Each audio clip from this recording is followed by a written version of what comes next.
All right, guys, welcome back to Downtown Rams. As always, I'm Alexis Kraft, joined here with my co host, Jake Ellenbogen, and we are coming to you after the Rams win against the San Francisco 49ers 12 to 6. That might be, well, I know it's the only time, Jake, that we've ever had that score.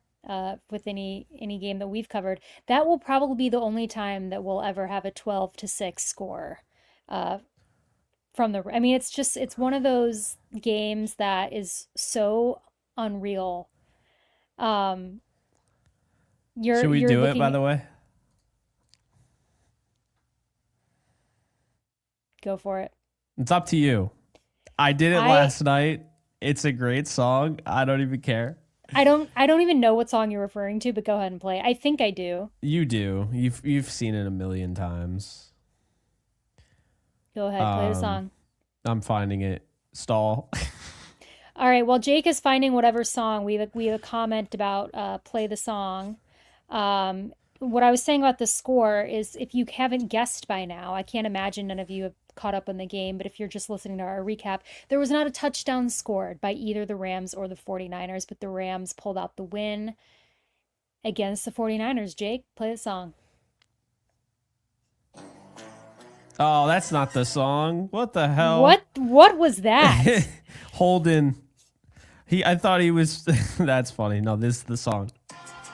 Damn, fuck the 49ers. Yeah, fuck the 49ers. Yeah, fuck the 49ers. Hey, sorry ass team. Hey, fuck the 49ers. Damn, I hate the 49ers. I hate y'all. I hate the 49ers. Fuck y'all. Bow, bow, bow, bow, bow. Y'all some booty champs. Hey, hey, hey, hey, hey. Y'all lost to the champs. Bow, bow, bow, bow, bow. Y'all some booty cheeks. Hey, hey, hey, hey, hey. Super Bowl losing streak. Yeah. Hey, fuck the 49ers. Damn, I hate the 49ers. Back. I hate that fucking team. Back. Brock Purdy look like Jimmy Neutron, friend Sheen. Timu Tom Brady got your quarterback from Sheen. Why I hate that team so much? Where can I begin? And fuck George Kittle, bro. He look I like like Matt George Kittle. Franklin. And fuck Brock Purdy, bro. That's He true. look like Ronald Reagan. And fuck Debo Samuel, bro. He look like the baby. Oh my And god, I fuck love the that. 49ers. They say Can't say it Brock enough. Purdy looks Yeah, like I thought y'all Ronald had this one, Reagan. huh? Yeah, that shit was just a bluff. And I ain't trying to hear what you gotta say Yikes. about my I don't team. even know the We words. both went home with the same amount of rings. Facts. Bow, bow, bow, bow, bow. Y'all some booty cheeks. Hey, hey, hey, hey, hey. Y'all lost to the Chiefs. Bow, bow, bow, bow, bow. Y'all some booty cheeks. Hey, hey, What's so funny? What's so funny about that song is this is the first, literally last night was the first time I'd heard it, but apparently it's been around. Oh Um, yeah. who Oh yeah. made it? Was it like who made, do we know who made the song? That's the problem is I don't know who made this song because it was on like TikTok. It says at Trap House Sports, but like I don't know if at Trap House Sports made the song, which I don't love. I want to be able to credit people for the genius work that they did.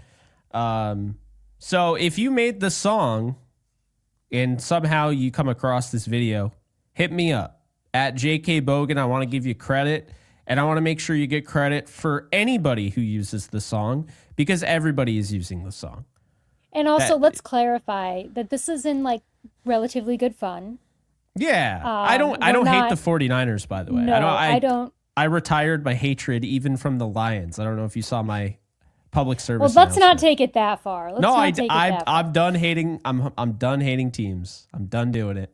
But Um, no, it's fun. I do have many friends who are 49ers fans, but the week that we all play gets very intense. So, um, certainly have been hearing it from 49ers fans all week, even after the game, some nasty comments. So, we'll just start playing the song and go yeah. from there. But yeah, if anybody knows who actually made that song, please feel free to drop it in the chat. We could give them credit. Like I said, I hadn't heard it. I don't even really know the words, but very catchy and very fun. The video that I saw people playing it to with the Oh yeah, the boombox and boom box yeah, because that yeah. looks ridiculous anyway.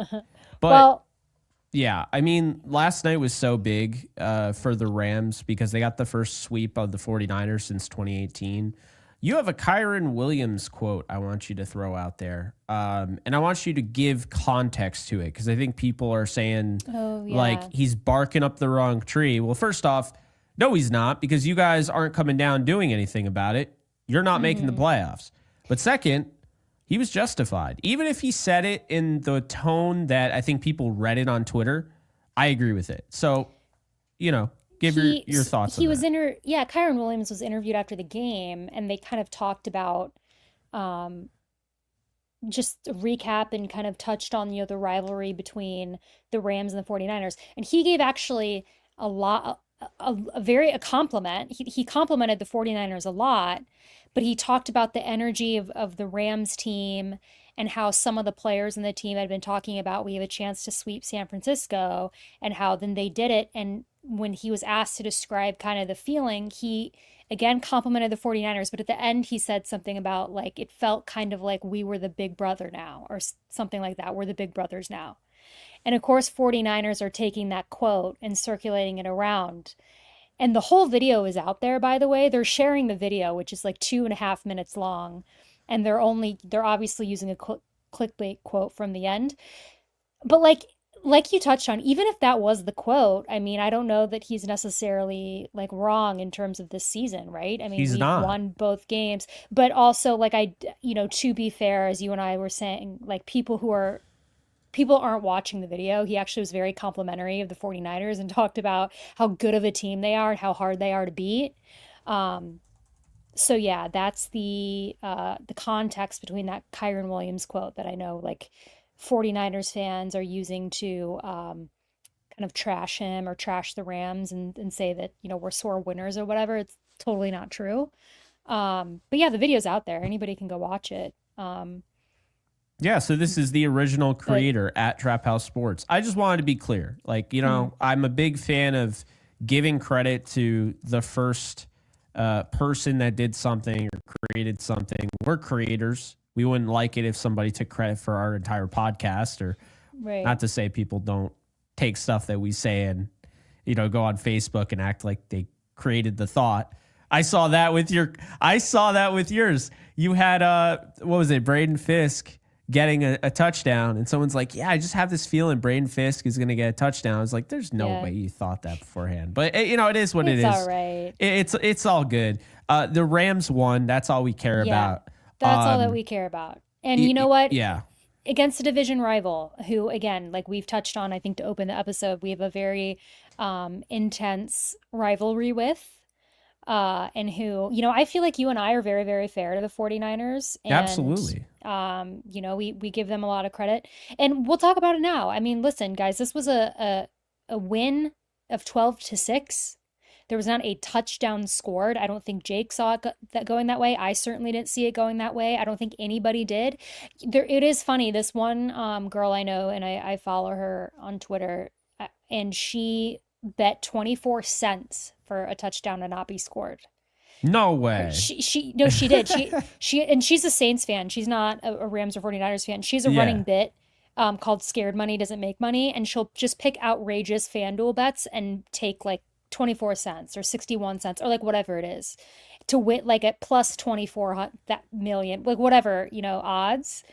And so last night her bet literally was no touchdown scored, and she bet like 24 cents or something and ended up with $24.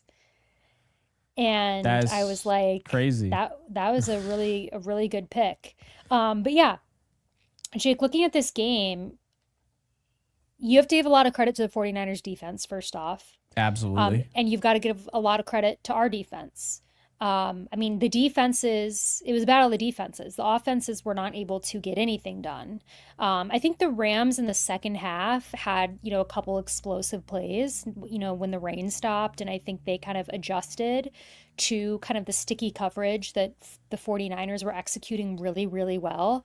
I mean, the Rams were not able really in the passing game to get anything done. Again, they were able to kind of do it a little bit in the second half. I mean, their best, obviously, passing play was that kind of deep ball to Puka, which was great. But they really, the entire game, weren't able to get, much done. You look at, Matthew Stafford, 16 for 27, 160 yards. Much of that in the second half, like I've mentioned. On the ground is obviously where they were able to be productive. Kyron Williams, 29 carries, 108 yards. I mean, watching the game, it's a little surprising he got over 100. The 49ers, did pretty well. I thought the offensive line did well, but it was just one of those just like brutal games that you felt like you had to, grind out. And, obviously we had to, I think, stick on with the ground game a little bit because the passing game couldn't get anything done when the 49ers were in man. And then on the flip side, I think our defense kind of did the same thing. Our defenses played actually very similar, us and the 49ers. But Jake, what are your overall thoughts on this game? Yeah, I mean, they just kept running the football. And I think that was a big thing. Kyron Williams takes 29 carries for over 100 yards. The yards per carry average isn't great, but who cares? In a game like that, where, first off, the elements affected this game. Let's not, act like it didn't. A lot of rain. At one point, it looked like heavy rain. And when you're Kyron Williams, who, really likes to kind of just slither his way for a first down, you have no traction at that point. Now you're slipping down. You saw that. I think that really benefited up front for the 49ers defensive line. And of course, that helped the Rams too when the 49ers were trying to run the football. But Kyron Williams still made 4 tackles, missed tackles in this game, which was really good. He had 67 of his 108 yards after contact, which was really good. And so that really helped them out because Stafford could not grip the ball in the first half. And then I just feel like he didn't have it in this game. There was a picture that went kind of viral right before the game. It was Stafford, just coming in off the plane or whatever. And he looked absolutely zonked. You could just see he was tired. He was exhausted. And Andrew Whitworth made fun of it after the game. It was just like, that's what life of a 36-year-old quarterback in the NFL, with kids and everything is going to look like. And, I think a lot of credit goes to the Buffalo Bills because I think they really brought everything out of the Rams to win that game. And in normal circumstances, because people say, Alexis and Jake, why are you defending this? Or why do you think that's the case now when it wasn't the case against the Vikings? And I'll tell you, the Vikings was off a game after a bye. So against the Raiders. So not even the same style of team. And then you play against one of the best teams in the league, a team that I still think can win the AFC and go to the Super Bowl. And you play a 44-42 type of barn burner that you haven't played all year. Well, yeah, I think that a lot was taken out of them. And then going into this game, you're on the road, short week, rivalry game. You're going up against a team that is playing for their season, and you're doing so in the elements. It was raining. So I think a lot of things come into this, and this is championship football at the end of the day. Because you can't, on one hand, say the Rams 44-42, wow, the defense sucked, which a lot of people did, and then turn around and say, wow, the Rams 12-6, wow, the offense sucked. No, at some point or another, you got to give the other side some credit. And I think the 49ers defense was really tough in this one, and the Rams just did enough to get by. And you got to credit guys like Kyron Williams, who've been scrutinized for the fumbling. He took the ball 29 times in back-to-back games on a 4-day window and didn't fumble. In the rain, didn't fumble, carried the offense. Puka Nacua, who everybody was talking about after the Bills game, goes out there, can't get really a lot going, doesn't matter, gets that 50-yard plus bomb to really kind of take over the game at that point. How about Hunter Long, off a punt block on Sunday, comes out. He looks good, not only just in the blocking game, but I thought he was really smooth as a receiver, and I find myself wanting to see more of him. Colby Parkinson makes a boneheaded move to go out of bounds, follows it up by catching essentially the game sealer there to get that first down. And, it wasn't just that. Cooper Kupp, 0 catches, 0 yards. I know fantasy football fans aren't going to want to hear it, but the reality is Cooper Kupp, you have to find other areas of the game to impact, and he did. And this is why Cooper Kupp is a pro's pro. He can still impact the game, not actually having any catches or anything. So that it is what it is there. But I also got to give a lot of praise to the offensive line in this one. I thought that they were great. yet again, they were great against the Bills. They were great against the 49ers. They gave up 20 pressures in this game, right? They did. But again, we're talking about the rain. We're talking about just a short week, and they gave up 0 sacks. 0. This was not going to be easy. You were getting the 49ers all, and I thought the Rams did their damnedest to give Stafford enough time. And I thought quite often it was Stafford missing the throws that he normally makes, which tells me he was just zonked from Sunday, and not really necessarily that he didn't have the pocket. So with that said, to wrap up the offensive side, Kevin Dotson is an absolute animal. You saw the play. We all saw it, except for apparently I love Al Michaels, and I think Kirk Herbstreit's really good. But they didn't say anything about it. This guy is throwing the 49ers right out of the club. He just ran people over. And we saw it in real time. And it was cool to see the NFL social media team actually push that, because offensive linemen, and we interview a lot of them, and we have a soft spot for the O-line, they do not get enough credit. They're called the big uglies for a reason. But I'll tell you right now, even though that was a bull in a china shop, that was a thing of beauty. And if you love football, shit like that is why. So hats off to Kevin Dotson. That one play in particular with the 3 pancakes or whatever he had on the Kyron run was just special. It was. And yeah, I agree with you. I thought it was really cool that the Rams highlighted that because, I think offensive linemen are the unsung heroes. And, I think Rams fans definitely know that they can literally make or break your team. It doesn't matter how good your quarterback is. It doesn't matter how good your receivers, running backs are. If you have 0 offensive line, it's going to be really, really hard to get anything done. So they were great last night against a 49ers defense that was playing really well. I mean, like we said, we weren't able to score on them. So thankfully the offensive line was able to kind of hold their own with them last night and kind of minimize the damage that could have happened. I just think, wrapping up the offense, Jake, I felt like as gritty of a game as it was, and listen, Matthew Stafford started off the game very poorly, as we talked about. That was obvious. He just didn't look like himself. He was missing wide open throws, and it was raining. So I think some of it could probably be attributed to the rain. Brock Purdy had his struggles at first too. But I thought we really stepped up in the run game. I mean, and also, 29 carries from Kyron. I think he had close to that amount against the Bills, if I'm not mistaken. He had 29 exactly. So 29. So in within 4 days, he's had, I'm not good at math, but I think that's 58. Yeah, I'm not good at math either, but yes, no, it's 58. You're right. Yeah. Okay, so so that's that's a lot of work within in a short week. It's already a short week, and then 2 games where he's running the ball a lot.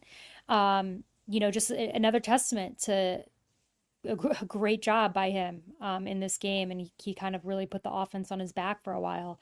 I was really pleased, as crazy as it sounds, with the grit from the offense, even though, I'm obviously disappointed that they couldn't score in the red zone. That one play, wrapping it up with that Kyron block against Leonard Floyd. Poor Leonard Floyd, man. Yeah.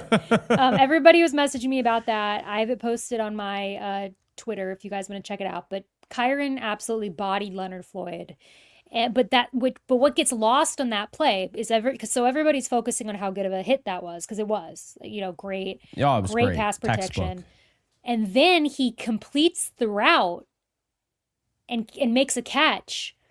But if you watch that on play the check down, so then he makes a catch, makes the play even cooler. But what would have been coolest is if Matthew Stafford would have hit him. I counted in my head, like literally 2 to 3 seconds quicker. He would have had a wide open touch. There's no one behind him. But instead, Stafford ran out. He kept running out. Then he's on the sideline. And then, Fred Warner is able to make a play. But I rewatched that several times. And I was like, I wish Matthew would have hit him just a little bit sooner. Because he had nobody behind him. He would have just walked it in for a touchdown. If you guys haven't seen that clip, it's really cool. And that's why they drafted him. when they were asked by Jordan Roderick why they drafted Kyren Williams, they said pass pro. That's why. And obviously there are other reasons to it, and that's why he's RB1 for this team. But I mean, pass protection is huge. It's what cost Cam Akers a spot on this team. I mean, make no mistake about it. If he could pass protect, they might not have even drafted Kyren Williams. So, you know, that's kind of the thing, right? But I just have to give a shout out, though, to this offense when things really felt bleak. Neither team was really doing anything on the offensive side. And then the 49ers have some 10-play drive, only for 34 yards. They get a field goal because, of course, Jake Moody, I heard it all week. Jake Moody's really been struggling. So I'm like, oh, he'll drill every single field goal he sees. And he'll drill it in the pouring rain or the snow, whatever he gets. I could already tell that it's going to be that type of game. Well, after that, the Rams are down 6-3, and it's 8:23, right? The Rams would go on to hold on to the football the rest of the quarter and bleed out 2 minutes in the fourth quarter with a 17-play, 65-yard drive that goes 9 minutes and 45 seconds. And to me, despite the fact they didn't get the touchdown, and a lot of people were complaining, and I did want them to go for it, but at the same time, I liked them just taking the points and the elements. The Rams, when they tied it up, felt like they just took the lead because you could see this is a chess match type of game. This is an old school chess match. This is a boxing match. You're trying to score points, hitting the body, and then you're setting up for potentially the haymaker, but you might not have that, and you might just have to win by decision, not knockout. And the Rams knew that. They knew that this was going to be a decision and not a knockout. And so while that 50-plus yard bomb, you could say could have been a knockout, it wasn't. This was still a game to the bitter end. And I just give them a lot of credit on that 17-play drive that even though they didn't get the touchdown, that just absolutely killed that defense. Because after that, the Rams are able to score on a 5-play drive. They get 59 yards. And then after that, they get another 13-play drive. So they had double-digit drives twice in this game that went for points, and it was in the fourth quarter when they had to have it. And that tells me that not only did the offense start gaining some momentum, and obviously the rain died down, but more importantly, Alexis, they had tired out this defense, and we saw that. Yeah, I agree. And, switching kind of sides here and talking about our defense and 49ers offense, like I said, they very much mirrored each other. The defenses this game, this was a battle of the defenses. Yeah. They both teams had a defense that really stepped up. Thankfully, the Rams was able to, lead the victorious side. But I was really proud of what this defense was able to do. And I was particularly proud of your guy, Kello Witherspoon, that Jake is flexing over there because he came out and had a great game in the absence of Kobe Durant, who was out. So Witherspoon got the start, and he did a very good job. And we got our question answered, kind of, that we asked last episode of who was going to be on Juwan Jennings, because you and I are both really big fans of Juwan Jennings and think that he's very underrated. And it was a question mark, who's going to be on him, right? Williams or Witherspoon. We saw Lake on him a little bit, but it was really Kello, if I'm not mistaken.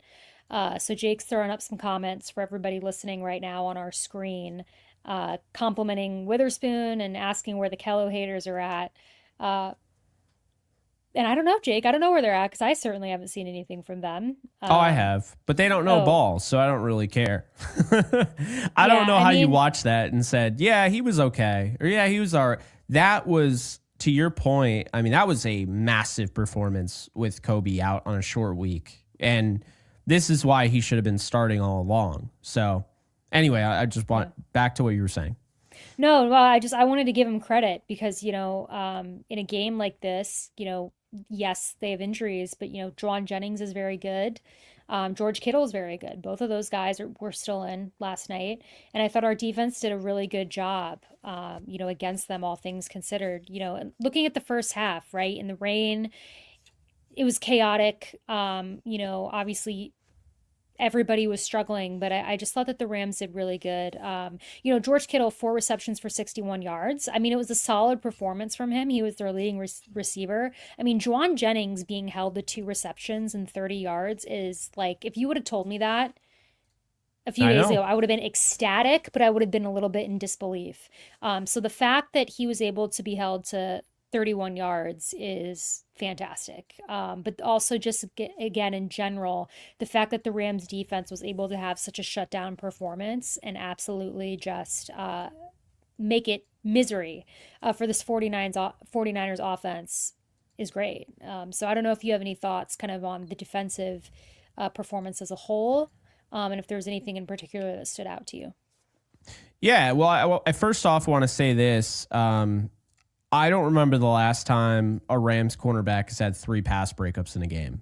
So anybody getting on Kello, I don't know what you're actually doing.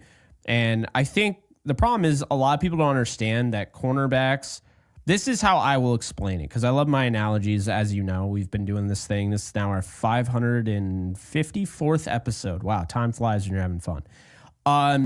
So, I've been doing this for a while. Analogies are my thing. You know what the analogy is that I would say for cornerback play? Well, think about this, okay? People think that corners can't give up first downs. They can't give up catches. That's not true. Just like it's not true that the best hitter in baseball bats 1,000. He doesn't go up there 10 out of 10 times and gets, a hit every single time, right? The best hitters in baseball bat 3 of 10, 300. So obviously, if you give up 3 catches out of 10 targets in football, that's pretty darn good. And last night, for whatever reason, Brock Purdy was going after Ahkello Witherspoon and really challenging him. And guess what? He gave up 57 yards on 7 targets, 4 receptions, right? Some people look at that and say that's too much. However, he only had 12 yards after the catch given up. He had 4 tackles, no missed tackles. The Rams, surprisingly, with just the crazy weather that they were dealing with, only had 1 missed tackle. That was Byron Young. Darius Williams didn't play all that bad, gave up 3 catches on 6 targets for 48, but he had 30 yards after the catch given up in those targets. So that's when that becomes an issue. When now all of a sudden yards after the catch, that's on, okay, you've given up the catch, now what? Push him out of bounds, bring him down. If you're limiting the yards after the catch, that's how to do it. The problem has been this year that they're giving up a lot of yards after the catch, and that's been D. Will's issue. However, D. Will came away with the interception, which was huge, and basically sealed the deal. No idea what Brock Purdy was doing throwing that football. He had Pearsall wide open that probably gets the first down. I don't know what he was doing. Either way, those two stepped up. How about Cameron Curl? I think this was his best game as a Ram in coverage. He had a really good game and was in a different role. I thought you saw some really good things out of Curl. Was targeted twice, no catches allowed, really shut down his assignment, and one of his assignments was George Kittle. I thought Cameron Kinchins, once again, looks like he's just growing up on the fly. Quentin Lake, this was a huge game for him. Only gave up 6 yards, 1 catch on 4 targets. So really good stuff out of the secondary. And when you do that on a short week, after you just got blistered by Josh Allen's 6-touchdown brigade, and you come back and everyone is talking about it, you just had the best win of your season, and all anybody wants to talk about is how bad your defensive play was. You come out and you're able to have this performance. I don't care if Brock Purdy was missing throws. I don't care if it was the elements or whatever. This was a hell of a performance. And Alexis, this matters more. I had a 31-24 game. I think you had something very similar. The same. Here's the thing. Oh, we have the same. Okay. Yeah. It's perfect, right? What I'm about to say is this. The 12-6 game is going to benefit more and help them more become what they're supposed to be down the stretch than a 31-24 game would have, because we already knew the offense got the confidence on Sunday. They're able to drop 37. Obviously, the 7 more of that came in the form of the special teams unit blocking the punt. But the reality is, now this late in the season against a team that knows you well, and your defense gives up 6 points in prime time on a short week, oh yeah, they are going to build off this. The defense carried them to this win. And I think this is a great thing because the offense carried them to the win on Sunday. Defense carried them to the win. This time around, the special teams unit continues to ball out. Josh Carty, some of you said it. Let's go and get the John Parker Romo guy that was cut by the Vikings. And I said, no. Let's give Josh Carty an opportunity here to do what he can do. I believe in this kid. The Rams believe in him, and it's why they won. Because if you put that, you put that pressure on Maher, maybe Maher doesn't do it last year. Lucas Haversick definitely doesn't do it last year. This was a great performance for Carty in the rain. They didn't ask him to do anything too crazy, but they did ask him to kick from the left hash, which has been an issue for him, and he drilled it. So really appreciate that. And then, of course, the defense up front, Kobe Turner, man. This was a huge performance for him. The linebackers were really good. I thought Roseboom and Omar did really well. And I know people are getting on Verse because they're not seeing the sacks. And they're putting out, since this point or whatever, his win rate has gone down. But what if I told you that Jared Verse had a 24.1% win rate on Thursday night? On a short week, dealing with the ankle, I'm sure, and 24% of the time he won his battles. Kobe won 19% in the trenches, which is insane for an interior defensive lineman. Braden Fisk won 16.7%, and Michael Hoyt won 14% as, the cheetah package guy that comes in and he does all the dirty work. So really what I mean to say is that this is an all hands on deck win, and this is going to be huge for a young defense. They're going to build off this, just like the offense is going to build off what they did against Buffalo. They get that much needed mini bye, and they'll be ready at MetLife when I'm out there to see them go and beat the Jets. Yeah. Yeah, that's right. You are going to be at the Jets game. I am. But just overall, again, I know that a 12-6 game is excruciating. Trust me, I'm aware of that. They can be really hard to watch. I joked that this game took years off my life. It's a battle, but you know what? I think that it showed us a lot about this Rams team and what they're capable of, and I think that they really needed this. Sometimes wins like this are a lot better for morale than a blowout. And I know that it sounds crazy saying that, but anyone who's played sports knows what I'm talking about. Sometimes these hard fought wins build your confidence even more. So I was really, really happy, obviously, with the Rams performance. And I thought that, it was, well, you and I both said last episode, it was critical that they win. I mean, if the Rams didn't win last night, I would be very scared that their season would be over. There would have been a way mathematically, obviously. But I just felt like this was such a statement for the Rams to go out and win. And I'm reading these comments kind of as we close talking about the actual game. There's Jake, let's pivot because, there's pivot. Let's pivot to, some news that came out today.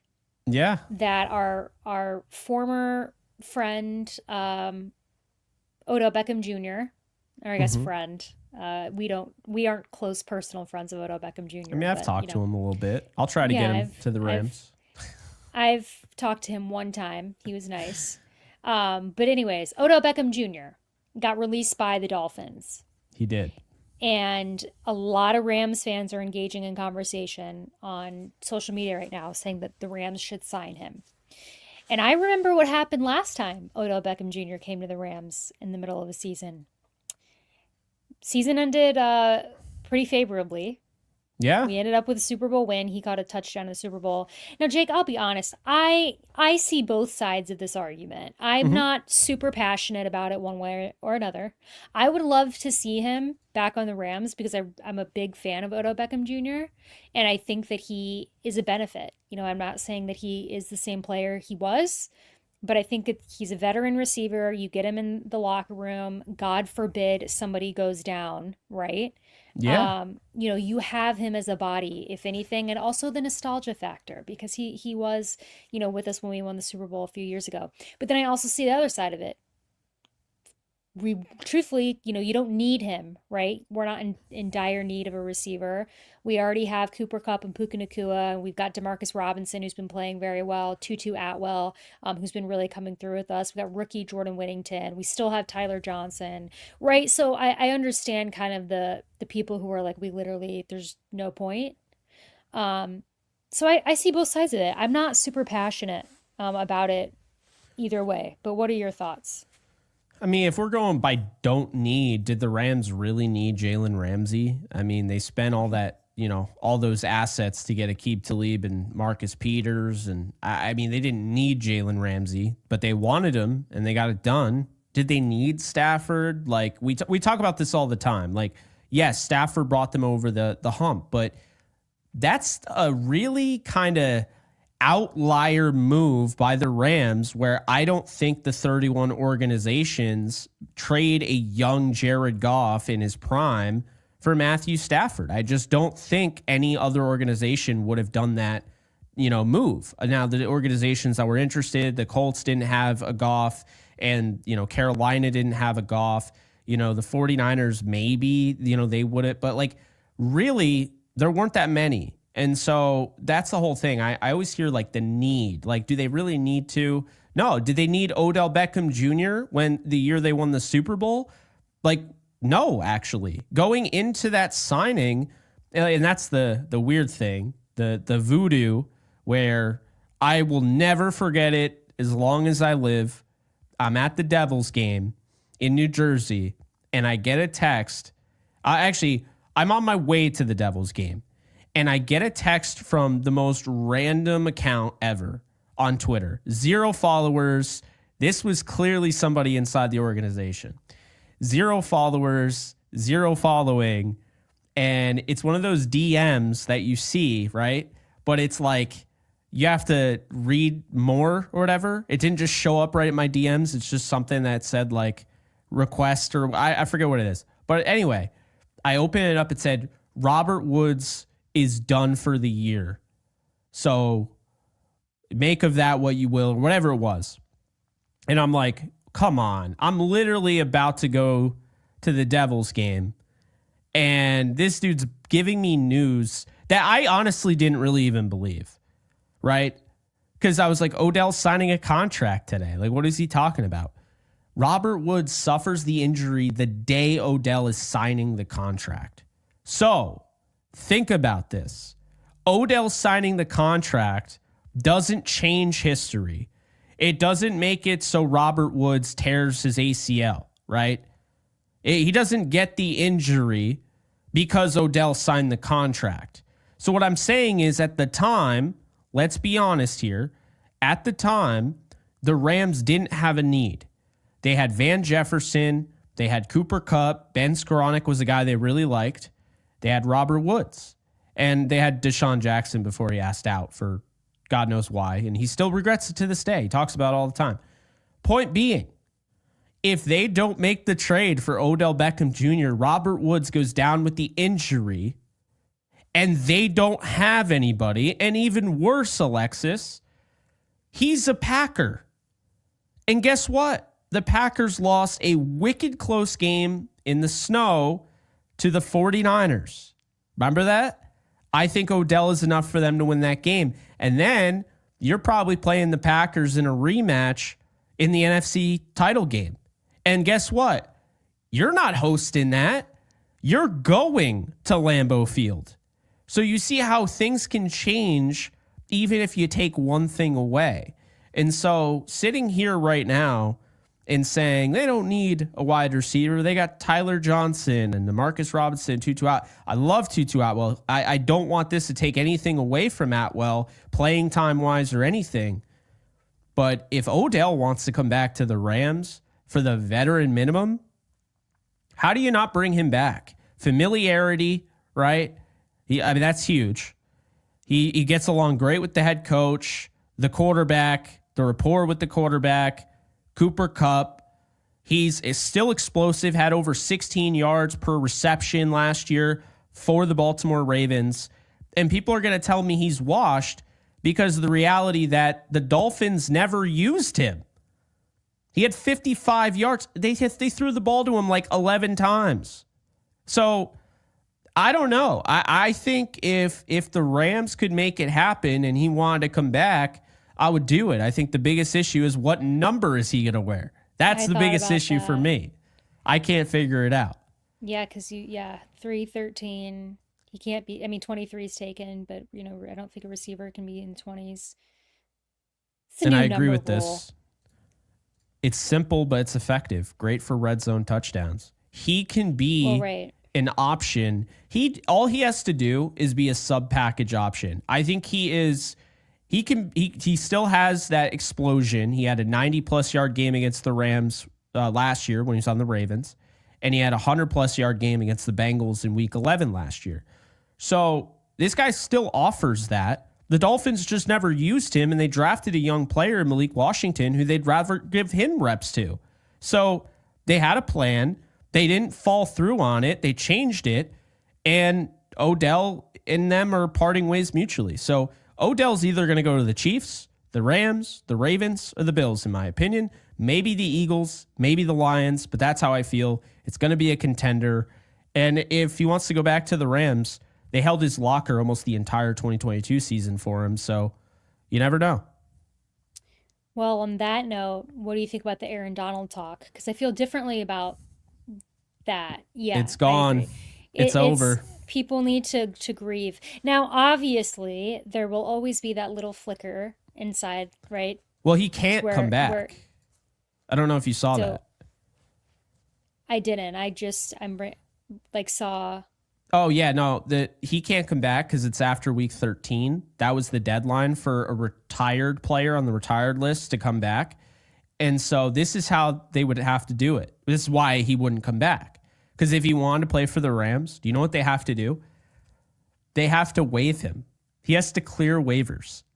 And if I'm the 49ers, I'm like, are you kidding me? I'm claiming Aaron Donald, who would be ahead of the Rams in the waiver wire. And even still, you'd have the Buccaneers below the Rams in the waiver wire, and they're in the playoff race. So the point is, you wouldn't get him back, and there's actually precedence for this, because when Deion Sanders retired, and he was on at the time, Washington Redskins retired list, they released him so he could go to the Raiders, and the Chargers claimed him. That's what would happen. So the Rams, unfortunately, which I just think they probably already reached out to Donald and he said no. But this is why, for those of you who are asking why in my video I said the dream is dead, this is why. This has been a long form fan theory, and I'm going to say something very controversial. I don't think they need Aaron Donald to win the Super Bowl. I don't. Would it be fun? Yes. But I don't think they need him at all. I love the way the defensive front has come along. They don't need him. I moved on. I moved on when he retired. I can't stress that enough. I'm a believer in just whoop. And that's what I did. Well, yeah, I didn't see that or know that process. But regardless, I was of the mindset that, he seemed very at peace with retiring. And I feel like people need to just let him, have his next chapter of his life. He was very adamant about his desires, and, obviously it made us all sad, but I just, I don't foresee, even if he could come back and play, I don't foresee that happening. But we do miss him a lot, and always will, because there will never be another Aaron Donald. Not even close, but, the defensive line that we have now is certainly, I think, making him proud right now. I mean, Oh these yeah. young guys, out there, and the performance they had yesterday, and many of the performances they've had over the season have just been really fun to watch. So, um, yeah, I think you're right. As crazy as it is, I don't think the Rams need Aaron Donald. No, they don't. It feels weird to say that, but it's just a testament to the scouting department being able to, really, just get home the fact that Verse and Fisk sell that to the Rams brass, and of course they're able to come to that conclusion, and they did whatever they could to get these guys. I mean, keep in mind they stayed pat for Jared Verse. They got lucky; he fell into their lap, while they also tried to trade multiple times up in the draft. But in the second round, that was them not getting lucky. That was them being aggressive. Sometimes when you want something, you're going to pay a little bit extra. Maybe you pay for that extra expedited shipping. Maybe in terms of you and I, the DoorDash or the Uber Eats, we pay for that like express where we know that, okay, they're going to have 2 to 3 stops. I don't want my food to be cold. I want it right this second. So I'll pay the extra $5 to. That is essentially what the Rams did to get Braden Fisk. They weren't going to wait. If they waited, you run the risk. Could he have fallen? They traded 12 spots up. I'll tell you, to this day, people say it was and I said at the time, people said it was a reach. You were a really big fan of it, but I also liked it. And I said people were going to say this is a reach. But they clearly had intel. He was not going to make it to their pick. And so they did their damnedest to get him. And guess what? In my opinion, those are the 2 best rookie defensive players in the league right now. I mean, you could make an argument. The corner, Quinion Mitchell, and even both corners in Philly are up there, with DeJean. But I feel really confident in saying that the 2 Rams right now, that they've just kind of changed the game. Because when you have those 2 and you got a Kobe Turner and you got a Byron Young, you start to have things come together. And that's how you start to take your franchise to the next level. The thing that about the whole 49ers game, and you could see it with Amador Lenore's like absolutely asinine and incredibly ignorant comments, saying, I forget exactly what he said about Kupp, but it was really boneheaded, and I'll probably be able to find it here. Yeah, the conditioning thing. Look, I've never seen an organization talk more shit. Not organization, but the players of an organization talk more shit after they lose than any team. Quite honestly, I don't remember seeing a team that lost talk shit until the 49ers did against the Eagles, who destroyed them. So I don't know what that is. That culture has to change. Kyle Shanahan has to, really look in the mirror and look at what his, best friend Sean McVay is doing.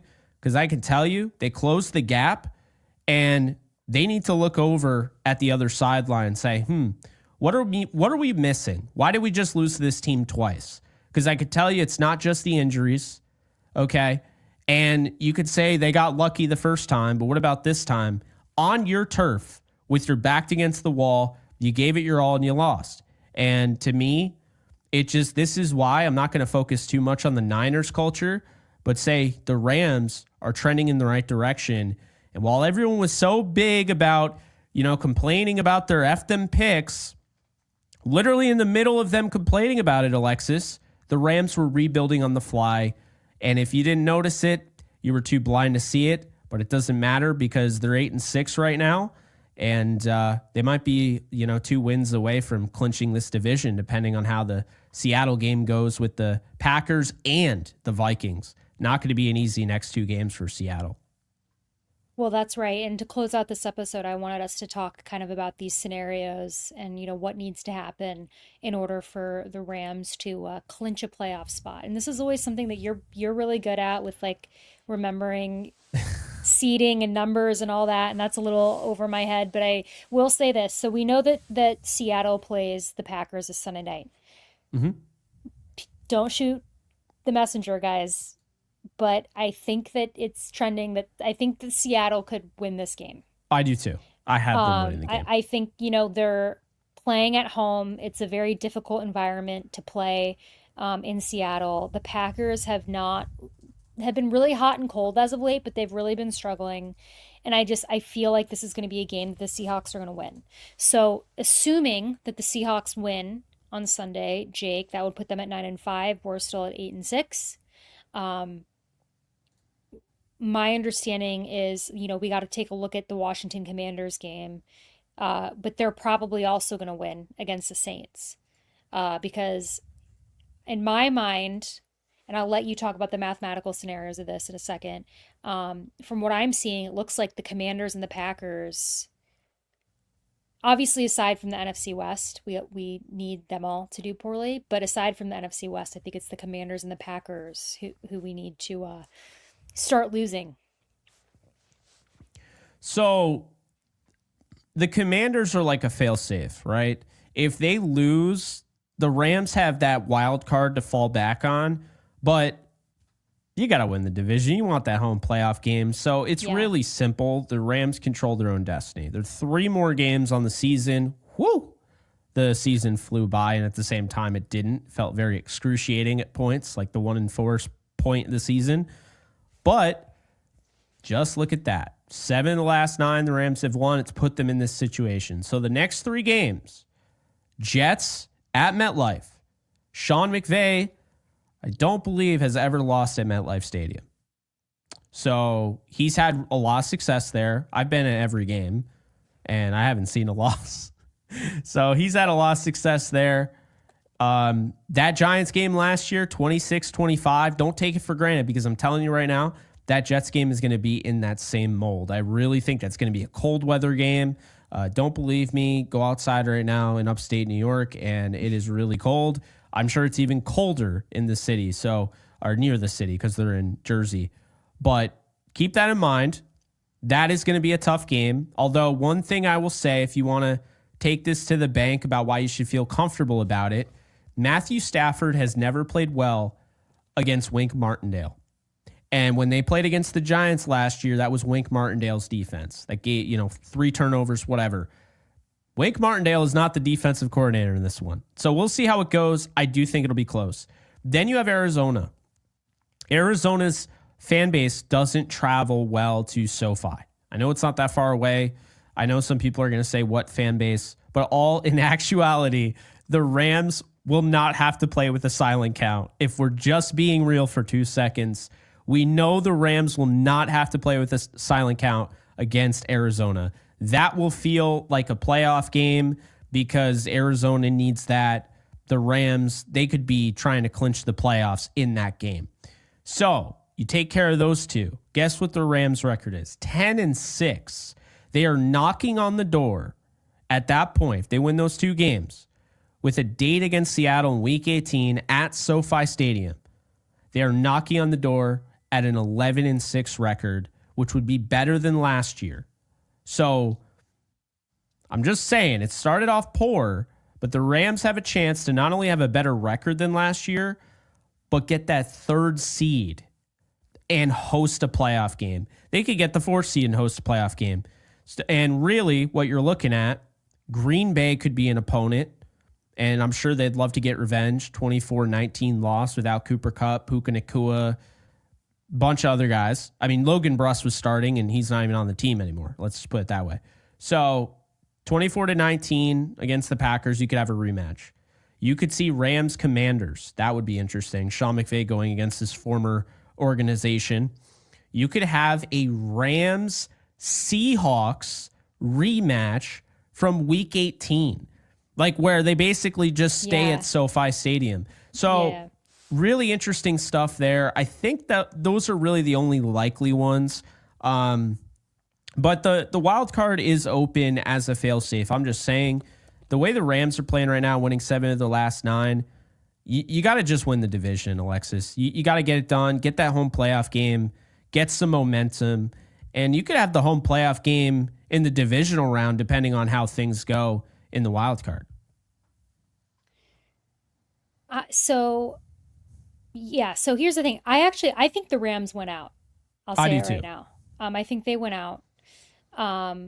you brought up some good points about the game against the Jets. I do think that they beat the Jets. It sounds like you do too, but that is the one that I think would be just the circumstances. I mean, an away game, freezing cold, at MetLife, that would be the one, I guess, that, people, if people wanted to pick a game to worry about. But I still think that they went out.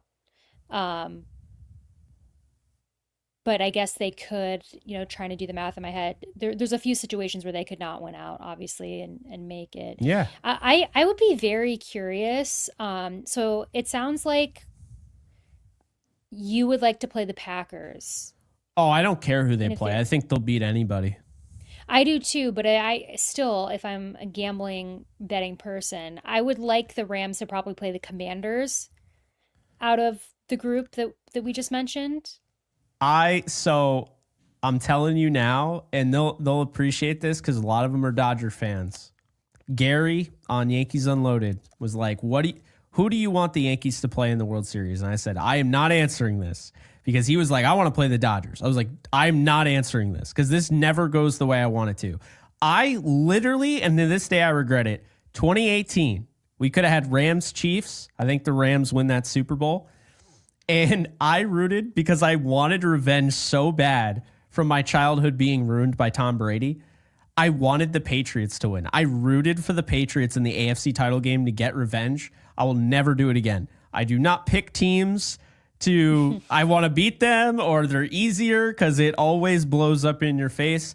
I'll never forget 2017. Everyone's like, oh, the Rams drew the Falcons. Like, that's an easy win. And I'm sitting there like, no, it's not. They were just in the Super Bowl last year. Are you kidding me? Like, what are we talking about? And sure enough, veteran Falcons team comes in, asserts their dominance at the Coliseum, and they win that game. And I know a lot of people bring up Pharaoh Cooper's 3 fumbles, but still, I'll not do it. But I get what you're saying, though. It makes sense. Go against Jordan Love or go against a rookie who's never seen anything like the pressure he's going to see in a playoff game like Jaden Daniels. I understand why you would say Washington. I do. But I don't know. Well, I mean, I agree with you. I think they could beat anybody, but I do think about that. I think the most likely scenario is they play the Packers. Like, I think, doing the math, it's probably the Packers. It would be really interesting if it was the Seahawks, like you said, playing back-to-back weeks. They beat them once, 3 times in a season. Like, what was it, 20? No, not 20. It was, no, they beat them. They didn't beat them 3 times, but they beat them in the playoffs in 2020. You brought that up. I don't know if you realized, but that's the last time Darius Williams had a pick with the Rams. That game. But then Alexis, the St. Louis Rams, they beat the Seahawks 3 times in a season. Wasn't that when they got mollywopped by the Falcons? It might have been. It's like 45-17. And my little self totally thought they had a chance. And like TJ Duckett was like, nope. And then Michael Vick and Warwick Dunn. And I was like, I hate this. I don't know if it was that. It could have been the Carolina year too. I can't remember now. I'm just laughing. Jake, you would be laughing at these comments. I am now. April Ludgate. I'm laughing at that already. No. People were just joking. I was like, when they're talking about negativity, and I was like, I'm not negative. I just sound like this. It's just the way I am. I'm happy. It's just the way that I talk. Yeah. Well, you and I both have the Rams winning out, so we agree on that. And I think that, I think they can beat anybody. I obviously just think, you can't take any game for granted, because even though we're saying this, the Rams can't think like that. They can't get too confident. And then, we know what happens when that happens. It was 2005, by the way. I just found it. Yeah. So the Rams 2004 team beat Seattle's never beaten the Rams in the playoffs, by the way. They're 0-2 against the Rams. Found really interesting. And I was right. I got it right, except the score is wrong. So the Rams beat the Seahawks in the wild card that year. So they won three games against the Seahawks. And by the way, this is weird. They won an overtime game against the Jets to go to the playoffs. So I'm just saying. What an era. Yeah, but they lost to the Falcons 47-17. That did happen in the divisional round. Good Lord. Yeah, Michael Vick only had 82 passing yards, but he ran for 119. Warwick Dunn ran for 142, and TJ Duckett ran for 66. They ran all over the Rams. Anyway, memory lane. I think Not a good way. I see. I vaguely remember, like, I don't really remember that game, just like very vaguely. I might have blacked it out, like, in my mind. Oh, it was bad. Like, there's been several. It's like there's certain seasons of the Rams that I've had, like, I think a trauma response from back in the St. Louis days, and I just don't remember those games. I thought they were gonna win because they had a touchdown to, like, pretty much to start the first, like, the drive, and then I remember Kevin Curtis caught like he had a huge play, scores a touchdown, 7-7. I'm like, all right, this is going to be back and forth. And then they took a 21-7 lead. And then Torrey Holt caught a touchdown. But then they gave up a punt return to Allen Rossum. And I just remember them not being able to shut down the Falcons after that. And they just steamrolled the Rams in I think it was the third quarter, where it just 35-17 and it turned into 47-17, just like that. So, yeah.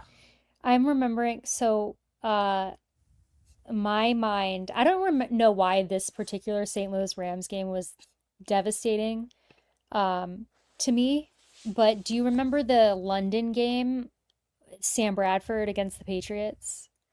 Right? It was against it. Yeah. It was like 40. I'll never forget it. They throw a bomb. Chris Givens catches the touchdown. They're up 7-0. Yeah. And my delusional little kid, head was like, oh, wow, we're going to beat Tom Brady and the Patriots in this game in London. They won like 49-7. I just looked it up. It was 45-7. Oh, my God. I don't know why I have such a vivid memory of that game, because it was like too. Nothing special. Was like I was just watching the game with my dad, like at home. Like it wasn't Oh my God. just a regular season. Maybe because it was in London and the Rams were playing in London, whatever. But oh my God, that game literally sent me to a really bad spiral. The seventh circle of hell. Yeah, literally. I mean, I don't remember. I think there was a play in particular where Sam Bradford got just like blown up, and it was like the nail in the coffin. Shocker. I don't remember if it was a sack or what it was, but it was so excruciating. Maybe people in the chat remember that game. But if you Do guys you remember remember overtime against the Vikings, like Adrian Peterson, they're like, he hasn't ever had a touchdown in overtime. And there's Adrian Peterson and he's gone. And I'm like, yeah. And I was at a sports bar and everyone's like, go AP, go AP, go AP. I'm like, why is everyone always rooting against my team? Even when we're terrible, they're rooting against my team. But then things changed when they hired Sean McVay. Oh man. Yeah. I'll never forget. Well, we had to go through those character building years It's to be able true. to enjoy this. Oh, the Case Keenum Giants game in London. Case Keenum. Okay, so that would have been 2016. That was 2016. They were 3-1, I think, and then they had a London game. I'm gonna look it up right now. It was they literally they lost that game like 19 to 12 or 19 to 15 or some ugly score, and they like should have won. Okay, it was 10-17. They lost, and they were 3-3 going into this game, and Case Keenum had 4 interceptions, and they should have won the game. He threw over Tavon Austin's head like every time. It's so disgusting to think of some of these offenses that we witnessed during that time period, because now I'm like over here it's with even like worse. Cooper Kupp and Puka Nacua and Kyron Williams, and it's like, do you remember like Case Keenum throwing over Tavon Austin's head? 15 targets, 10 catches for 57 yards. Oh no. sends chills down my spine. Oh, I'm trying to man. remember who the quarterback, I guess Case Keenum would have been the last cornerback that I saw at the Dome. I Um, saw Case Keenum in his last game as the Rams starting quarterback.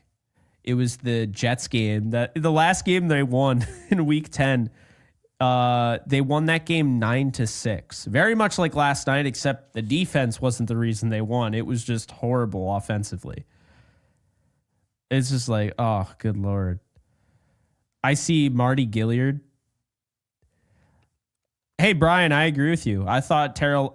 Here's the thing. I thought Denari Alexander was like the most special receiver I've ever seen.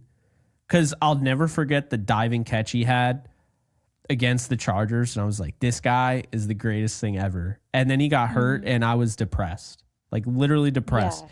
And then Jeff Fisher cuts him and he goes to the Chargers with Phillip Rivers and just is the best receiver in the league in like an 8-game span. And then he gets hurt. We never see him again. If he didn't have 8 knee operations, he could have been like a stud receiver in this league, no doubt. I mean, yeah, the Rams have had so many promising, I feel like, receivers. I They mean, probably did. There just wasn't a lot of development, and there was no offensive line.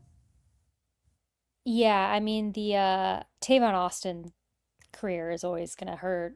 I mean, he did have like I think people are too hard on Tavon Austin. I think the They are. problem with Tavon Austin is people thought he was gonna be, yeah, that they, like Randy Moss. Like the excitement around Tavon Austin was palpable. I mean, trust me, I was like, there was like Tavon Austin like jerseys everywhere in St. Louis at the time was where I was living, and like at school, and it was like everybody like, and I actually hear this from a lot of non-Rams fans, like the Tavon Austin college highlights are like legendary. Everybody was Oh like yeah. watching those every day till his rookie debut. So like, I think he had a little bit of an insane expectation on him. And he No, I still, agree. yeah, I think he still had his, I think he had a decent career for a bit, but he was never like the second coming of, Randy Moss or whatever it is that people were expecting, Jerry Rice.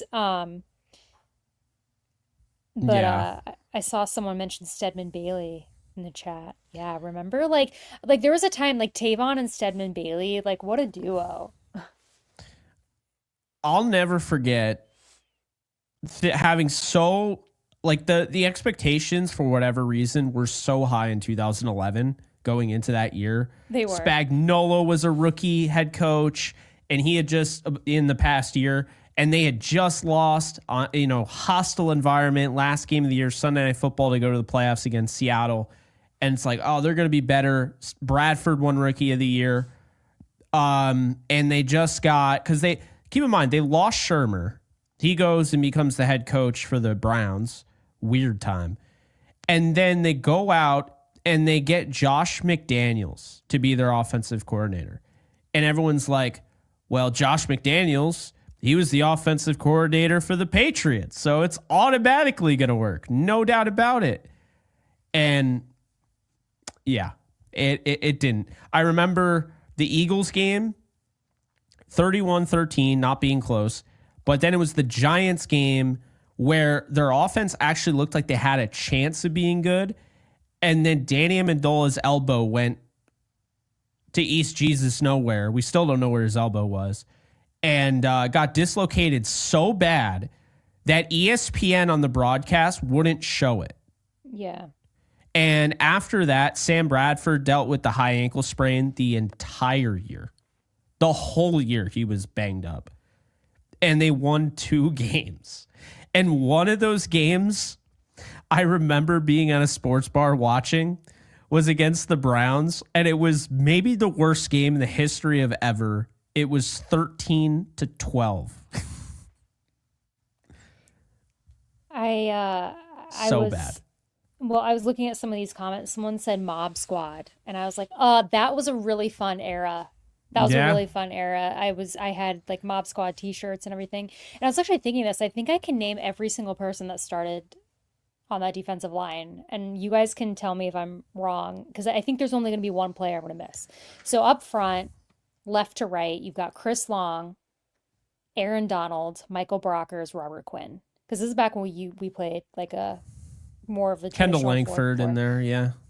Well, Kendall Langford, like Willie Hayes would sometimes rotate into, but like starting Yeah. to come out, that's who you had up front. Then a middle Eugene Sims, linebacker. I see him in the comments section. Yep. Oh yeah, Eugene Sims was also wow. So that was a fun up front. Then in the middle, you obviously had James Laurinaitis, Hmm. middle linebacker. On that, so this is where I get tripped up because you had him, like you had Ebukam, who I think might have been a rookie if he wasn't, it was like his first year. You had Akeem Ayers, and you Well, had Mark Ebu, Barron. yeah, Ebukam was a 2017 pick. And you're talking about the last year St. Louis team? Oh, so okay, so he wasn't there yet. 2016. So you had James Laurinaitis. I think you had Akeem Ayers starting on one side. You had Mark Barron on the other. I forget who the other middle linebacker was. It's the one that I think I'm gonna. I think you're right. It was Akeem Ayers. No, I thought he was in that. Was he? Oh wait, he was in the middle. Because they used Mark Barron. I mean, they ran a 4-3. So they had James Laurinaitis in 2015. I believe they had Akeem Ayers, and Ayers and Barron. they had Barron, yeah. So okay, so then that was the three. So then in the secondary at corner, Joe you Lon had Dunbar. You're right. um, yes, he was there. But in the back, you had at corner, you had Trumaine Johnson and Hmm. Janoris Jenkins, which was like a really underrated duo. Then at Yeah. secondary, you had TJ McLeod and McDonald. I'm blanking on his first name. Oh, you're Or no, talking was it about Rodney McLeod Rodney and TJ McLeod McDonald? and TJ Rodney McDonald. McLeod and TJ McDonald. Yes. And there was It was another. the two MCs. The two Cody MCs. Davis too. Cody Davis, I think, was their. He was a third safety. Yeah. And remember when insane. Jeff Fisher would just bring guys over from tennis? It was like a running gag. Yeah. Like Ayers, Cortland Finnegan, way past his prime. Jacob Bell, I believe, at one point, the offensive guard. Oh, Jared Cook. I mean, Kenny Britt. Kenny Or when they Britt. thought they drafted, Les Snead said that they drafted Brian Quick because he reminded him of Vincent Jackson. Rest in peace, Vincent Jackson. Absolute stud. But yeah, it's, man, it's crazy. I still remember being Yes. excited for Sam Gatto. Do you remember him, the running back? I don't know that that doesn't really ring a bell, but Yeah, I it was, do yeah. I do have a special nostalgia for the Mob Squad era because that was like kind of like right when when sports teams started really getting into like Instagram and Twitter a little bit later, but that was like the first. They'd kind of been on Facebook, and then the Rams were super Rowdy active Fletcher. on Instagram, and so all the players got Instagram, and so, but not a lot of like people had it.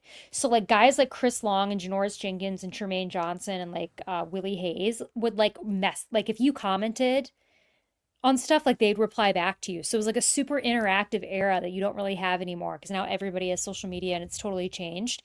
But it was so common, like after like a big win from the Rams, for me to get on Instagram and like comment and these guys to just like write back. Like it was just a really different time. So it was really fun. It's the most random fact ever, but I love it. Jacob Bell owned a good vegetarian restaurant in downtown San Diego now. That is Interesting. pretty awesome. Oh, OJ Atogwe. I always made the joke because OJ Atogwe had this long contract that they gave him. He was supposed to be like well into the Sean McVay era on the Rams. His contract, I think, was up in 2018 or 2019. Adam Archuleta. He's in the broadcast booth now. Yeah, Richie Incognito. Brandon Manamaliuna. Yeah. Yeah, I Yeah, TJ saw McDonald. Ty Hill. Oh my God, I remember that. Ty Hill. I remember it all. I remember Trung Candidate. I remember they drafted Keenan Burton from Kentucky. I think that was the same draft they got Marty Gilliard in from Cincinnati. I already saw somebody mention Gilliard. Ram Rams legend Matt Longacre. Yep. Somebody asked a comment for us to name the offensive lineman. But I didn't say what era. They just said I interviewed I Jimmy guess so Kennedy. the end of and I'm gonna blank on this because ironically, so I just remember the like Roger Saffold was there at the end, Rob Havenstein, obviously. Um, Yeah. And then center was Scott Wells. They got him that veteran late from though? they got him from the Packers. So Was Scott Greg Wells, who was Harvey our Greg Dahl. Harvey Dahl, was Greg Robinson still there? Yeah, he was there. They Starting drafted him left in tackle. 20. I thought they drafted him in 2014. So yeah, he was there. Yeah, duh. Yeah. Yeah, Ooh, that not the was. best. I loved Harvey Dahl, but Yeah. yeah, most of that, and obviously Saffold and Havenstein. But Jake Long. Jake earlier. Long, I don't know if he was still there 2015. I don't think so. Oh, that's Tim Barnes. Yeah, he might have been this Scott Wells or Tim Barnes. It was one of them. Greatest show on turf days, better offensive line. Oh yeah, I mean But yeah. Andy McCullum, who we've interviewed, Adam Timmerman, Orlando Pace. Obviously Orlando Pace. Duh. The greatest show on turf, I think. Oh God, what's his name? The other guy was a Jayhawk, and I can't remember his name. And you had Tom Newton as well. I cannot remember the guy who started at right tackle. Fred Miller. Yep. Fred Miller is his name. Better Ryan days. Tucker. Yeah. And then you Ryan look at running Tucker. backs. Somebody brought up Zach Stacy and Benny Cunningham. Yeah. Well, Those Zach days. Stacy. Trey yeah. Mason. Not good stories. No. No. John St. Clair, I remember him. You remember James Hodgins? His son's Isaiah ring a bell. Hodgins. Oh, James There's a Hodgins was the connection. fullback I think it was after Robert Holcomb, if you remember him. kind of. See, I think I started following a little bit after Mm-hmm. you. I mean, I was going to all the games, but like really following. They traded not Kevin great. Carter away, I believe, or he signed somewhere. Kyle Turley Kyle Turley and Mike Martz, I'm pretty sure got into like a legitimate fight or something. I don't remember what it was, but I that's told why you he my- wasn't there that long. I don't want to reveal where anybody lives. Well, No, I'll tell you later. yeah. You know, I've already told you about Mike Barnes. Joey Okay. Goodspeed, I remember him. I don't know why I just was talking about Ernie Conwell earlier today. Somebody brought up Michael Sam. I do Michael remember Sam. Michael Sam. I remember Michael Sam. I remember Ethan Westbrooks in that same draft class. Yeah. Ethan Westbrooks. That's a I got a shout. picture with him. It was after the Rams Packers game in the friends and family section. RWO hooked me up. I went back there and Ethan Westbrooks recognized me. I don't know why he recognized me to this day. This is 2018. So, I mean, I was just writing. So how would he have known what I look like? But yeah. Nick Fairley. Nick Fairley. Yeah. We're reading comments, but some of these are comments, by the way, for everyone listening to audio. Brady Papinga. Oh, remember Rams Scott. legend Wes Welker? Yeah, I was thinking about that. I wasn't thinking about Wes Welker. That was a very weird Very Hail weird. Mary, no pun Wore a intended. of a signing. 19. Danny Amendola. Oh, I love Danny. Amendola. People forget that where Danny's roots in the NFL were. It's so true. It's so true. They forget. They always think of him as the Patriot, but you know what? You guys weren't around. You know, these non-Rams fans, I say, you guys weren't around in the Danny OG days in St. Louis. That's where he got his start. Bryce Hager. I liked Bryce Hager. Yeah, I liked Bryce Hager. Brandon Lloyd. Oh, yeah. Oh, Brandon Lloyd. When they brought him in, it was like way more fun to watch him. It's how I felt when, like, right before the season, they got Mark Clayton. And, like, he just had this rapport with Stafford. Good God. Bradford. Yeah. Both have Ford in him. He had this rapport with Bradford, like, right away. And I just felt like they had this great connection, and then he got hurt, and I was just like, oh my God. Fun fact, who remembers the wide receiver Sam Bradford threw his first career touchdown pass to? I'll never forget this one. Oh my God, I can picture it.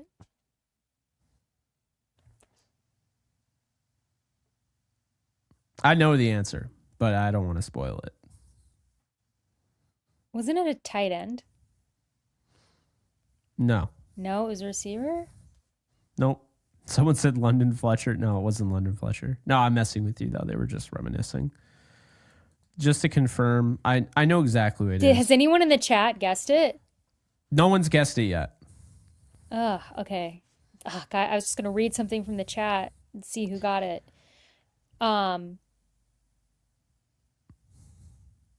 All right, Jake, just tell us, because I don't want to cheat, but Rob got it. Casey got it. Laurent Robinson. And it was like a 1 yard touchdown pass.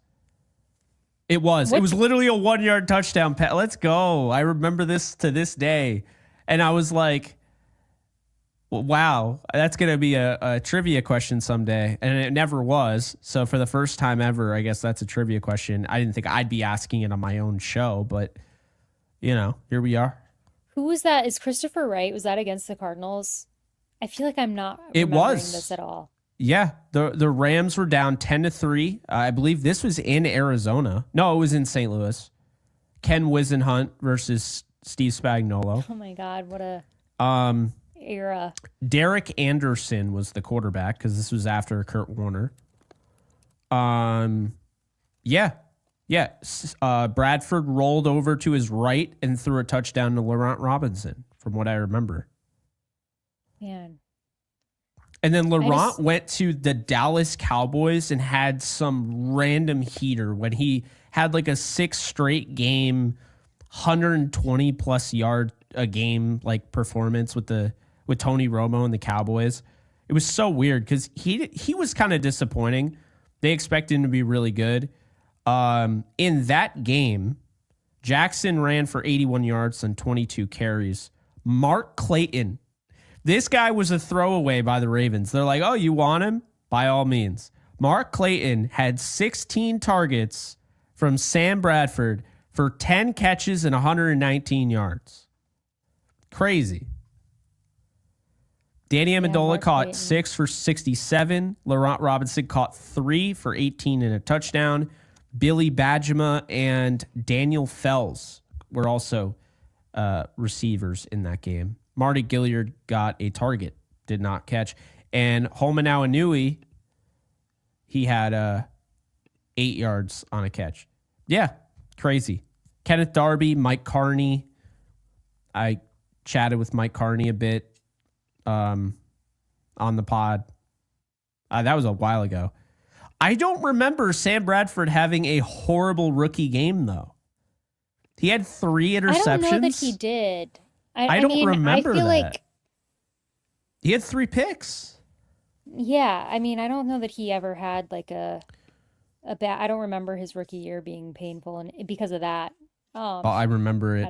Them pick. Oh my God! In overtime when they punted it right, like you just see nobody around, and it's just Patrick Peterson his rookie year. They punt it a line drive to him, and you're like, and there's just all this grass, and you're like, we just lost. I was like, you can't be serious. Do you remember, speaking of quarterbacks, when we had, somebody mentioned Austin Davis earlier, who I don't know why. I just always liked Austin Davis. I became a fierce defender of his. And I just even when he didn't play well, I just was fiercely behind him because I felt bad for him. But who was the other backup that you have no idea. I used to get into fights with Miles Simmons. The Rams, when he was reporting for the Rams, I would tell him he didn't know what he was watching when I was a kid. Because I was like, Austin Davis is the best quarterback we've had since Mark Bulger. And he's like, yeah, that's why he is literally the 3rd string quarterback right now. I was like, you just watch. He's going to come in there and then sure enough, he got the opportunity. And he's like, yeah, but this is why they need to get Case Keenum. I'm like, so yeah, Miles Simmons and I never got along in that regard. Obviously, I respect him now and everything, and I was just a little kid. But yeah, Austin Davis was always hated, but I would always have the context of they had him rolling out. They had him doing 7-step dropbacks, no offensive line, no run game to speak of, right? And all of a sudden, we're watching this guy do Russell Wilson things. He had 3 touchdowns, should have been 4 against the Dallas Cowboys. Jared Cook drops potentially a game winner. He goes over there and just shoves Austin Davis on the sidelines. Will Hayes almost killed him on the sidelines. I remember that. But Austin Davis gave us hope. It was like you're watching him and you're like, okay. Yeah. Sean Hill came in and you're like, oh, no. Like, no. That's Like. That's what I was thinking of, by the way. It was somebody who dropped it in the Yeah. chat. You know what ended That it up was being Sean Hill. the death of Austin Davis' Rams career? When Sean Hill was literally sitting there being the most NPC, and with all due respect, I have no issue with Sean Hill personally or anything like that. But Sean Hill did nothing against the Raiders, and they won 52-0, and that was the end of Austin Davis. Jeff Fisher was never going to switch the quarterback, and of course, Sean Hill struggled after that, and that is what it is. But you and I would have gotten along very well before LA, because I was the biggest Austin Davis fan and defender. And I still think to this day, Frank Signetti just did him no services with that offense. And keep in mind, they changed the way they called plays when Austin Davis was benched for Sean Hill. So when Sean Hill came in, now all of a sudden they're having an offense. They're running the football. They're not asking Sean Hill to carry the team. But when Austin Davis was in there, they're like, yeah, 7-step dropbacks. You're going to have to turn into Russell Wilson for us to win this game. Sean Hill, they're like, yeah, designed like, 1 read, 2 read different plays and just throw to your check down and hand it off to Trey Mason or Zach Stacy and let them do the rest. And I'm like, it's like you never let Austin Davis do that. So yeah, I always had an issue with that. I was a fierce defender of his. And you know who else was on that roster at receiver? Do you remember Austin Pettis? I loved Austin Pettis. I loved Austin Pettis. His family is so nice, by the way. Yes, his brother's still playing. He mossed Darius Williams on the 2-point conversion in New Orleans. Yeah. Oh, yeah. Man. I had a chance to meet his mom at an RWO. Actually, it was Leroy Irvin's 60th birthday party in LA. And his mom was I was telling his mom, I'm like, yeah, Dante is like my number 1 receiver coming out in the draft. And she's like, oh, yeah, that's like my nephew, like all that. So it was cool. Mm-hmm. They're cousins, Dante and Austin. But Austin, his dad was they're cousins. Yeah, his dad was in the major leagues, baseball, Gary Pettis. He's still in. I'm pretty sure he's a base coach. So that family has a lot of athleticism, I can tell you that much. But yeah, I remember poor Austin Pettis dropped that pass on 4th down against the Eagles, and no one ever forgave him for it. And that was that. Do you remember EJ Gaines? Yes, they traded him for Sammy Watkins. They traded him and a 2nd-round pick for Sammy Watkins. I liked him a lot, but he had a plantar fasciitis injury, and that ruined his Rams career. And he ended up getting traded. I know. I mean, a lot of people just, he came out of Mizzou. So he was like very popular already in St. Louis. Oh, yeah, definitely. And then the Rams drafted him. And so I just remember everybody was super hyped for him, but it just didn't he was good, but yeah, he got hurt. And I mean, there's, I think a lot of these guys in closing, because I mean, we could keep going on and on and on. In closing, I would say a lot of these guys had every opportunity to be really good, except for the opportunities that the Rams were giving them, because I just don't think, I thought the coaching staff, when Todd Gurley said it was a high school offense in 2016. Remember him saying that? Mm-hmm. I felt like Todd Gurley was seeing what all these guys had to go through in the Sosar Rams era. The coaching staff was not good. They did not put these guys in the best position. So a lot of these people thought these players sucked. And I think a lot of these guys actually could really play in this league. And while, yeah, I don't think the drafting was all that great, developing is just as, important as drafting. And if you can't develop the talent you have, you're not going to win. And that's the difference between today and yesterday. And luckily, we're not talking about a 6-8 Rams team that you go on the playoff machine and you need this team to tie and this team to win and this team to win. We're talking about a team where if they just win out and they win 3 more games, they're in the playoffs again. And Sean McVay has only missed the playoffs twice. One of those times, every single injury that could have occurred. And the second time was because, honestly, he would have made it in the 7-team format. It was the last year of the 6-team format, and he missed it by 1 game. So that's where we're at. Obviously, it is a reminder. It's nice to go down memory lane, even when it's painful. But it's also smart to do it to just remind yourself, you ever find yourself sitting there and saying, I want to say, fire McVay, I'm just mad, whatever. Don't, because this is what they used to deal with. 12-4 or whatever, 13-3. Yeah, that wasn't a thing with the St. Louis Rams, the SOSAR St. Louis Rams. That was like 1-15. Oh, here's Jason Smith, who, by the way, I know you've been looking forward to, isn't going to work out. 2-14. Oh, by the way, here's Sam Bradford. I know you're really excited about him, but he's going to tear his ACL twice, including a freaking preseason game when your left tackle, who you paid top dollar to, gives up a sack in preseason. It was just like that. So I just say, be fortunate. This is the Rams now, and man, I'm glad it is. Yeah, I mean, I want to say I'm so proud of the chat. Everybody's memory has just been on fire I know. tonight. We've all collectively just remembered so many people. I was thinking, remember AJ Feely being on the Rams? I That's have a story for you about that. So, Peak, my best friend, he used to go and watch the Rams games with me at the sports bar, even when he was a Patriots fan and thought he was a Giants fan, all that. And on Halloween, he, instead of going and hanging out with, our friend group, he came to watch the Rams with me take on the Matt Moore Panthers. They had one win combined between the two teams. AJ Feely versus Matt Moore. It's still one of those things to this day. I'm like, that was something else. That was really just a different type of era. Was that 2009, by the way? I think it was. I don't know if that game was 2009 or 2010. I'm pretty sure that AJ Feely was the 2009, 2010. Might have been 2008. 2011? Oh, maybe. Was it Rams, Panthers, and then we'll wrap it up. AJ Feely, Matt Moore.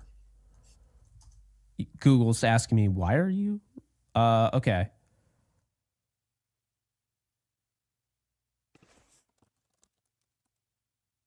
Okay, so that was 2010. Let's see. Panthers?